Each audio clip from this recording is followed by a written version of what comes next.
Doctor صاحب تھوڑی سی وضاحت چاہیے تھی کہ ایک اوس درجے کے فیملی کے لیے جب بہنوں بیٹیوں کے رشتے طے ہوتے ہیں تو حق مہر کے اوپر اکثر کنٹروورشل چیزیں آ جاتی ہیں سامنے، اور جو معاشرے کی روایات ہیں ان کو پریفر کیا جاتا ہے شریعت کے مقابلے میں۔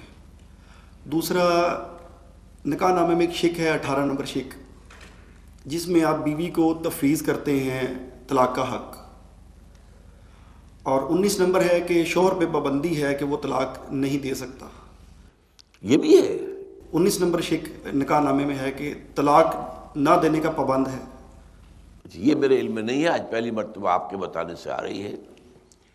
پہلی بات تو مجھے معلوم ہے کہ یہ بات اس کے اندر پرووائڈڈ ہے کہ بیوی کو بھی حق طلاق جو ہے وہ تفویض کر دیا جائے، لیکن دوسری بات یہ کہ شوہر پر پابندی ہو کہ وہ طلاق نہیں دے سکتا، یہ میرے علم میں نہیں ہے۔ اگر ایسا ہے تو وہ غلط ہے، خلاف شریعت ہے۔ لیکن یہ کہ جو 18 نمبر آپ کہہ رہے ہیں کہ وہ اگر ہے تو صحیح ہے۔ عورت کو خلا کا حق تو اللہ نے دے ہی رکھا ہے، لیکن یہ کہ اس کے اضافی طور پر جو ہے کہ عورت اگر کوئی نکاح نہیں کرنا مانگتی بغیر اس کے، تو آپ اگر تیار ہیں، آپ خواہش مند ہیں اس سے نکاح کے، تو آپ وہ شرط بھی پوری کر سکتے ہیں۔ باقی جہاں تک مہر کا معاملہ ہے، اس میں اصل میں افراط و تفریط ہوتی ہے۔ اصل باتیں جو سمجھنے کی ہے وہ یہ ہے کہ ایک تو ادائیگی کی بہرحال نیت ہونی چاہیے، چاہے فوری طور پر ادا نہ کیا جائے، لیکن نیت یہ کہ وہ ادا ہونا ہے، وہ ایک قرض یا دین کے طور پر رہے گا۔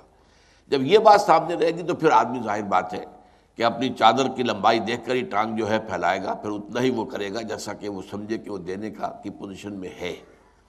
یہی چیز ہے کہ جو سیلف ریگولیٹ کرے گی اس کو۔ باقی یہ کہ اس کی کوئی مقدار معین نہیں ہے۔ حضرت عمر رضی اللہ تعالی عنہ نے ایک مرتبہ ایک جو ہے آرڈیننس گویا کہ ایشو کر دیا تھا کہ اتنی مقدار سے زیادہ مہر نہ رکھا جائے۔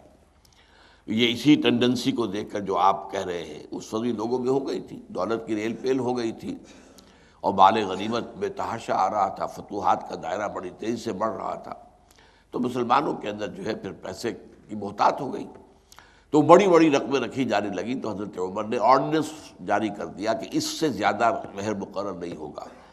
تو ایک خاتون نے انہیں راستے میں روک لیا کہ اے عمر، آپ ہمارے حق پر کیسے کوئی قنزل لگا سکتے ہیں جبکہ اللہ نے کوئی قنزل نہیں لگائی؟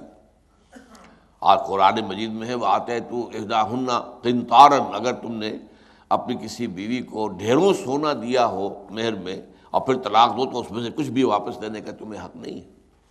تو یہ چیز اپنی جگہ پر ہے، دینے کی نیت ہو، اور بہترین شکل آج کے دور میں یہ ہے کہ ظاہر بات ہے کہ نکاح کے موقع پر لڑکے والوں کی طرف سے کچھ نہ کچھ زیور چڑھایا جاتا ہے، اس زیور کی مالیت ہی کو مہر قرار دے دیا جائے، گویا کہ وہ مہر ادا ہو گیا۔ وہ بہترین شکل ہے، مہر کی ادائیگی جو ہے عین نکاح کے موقع پر ہو جانا، یہ بہترین ہے۔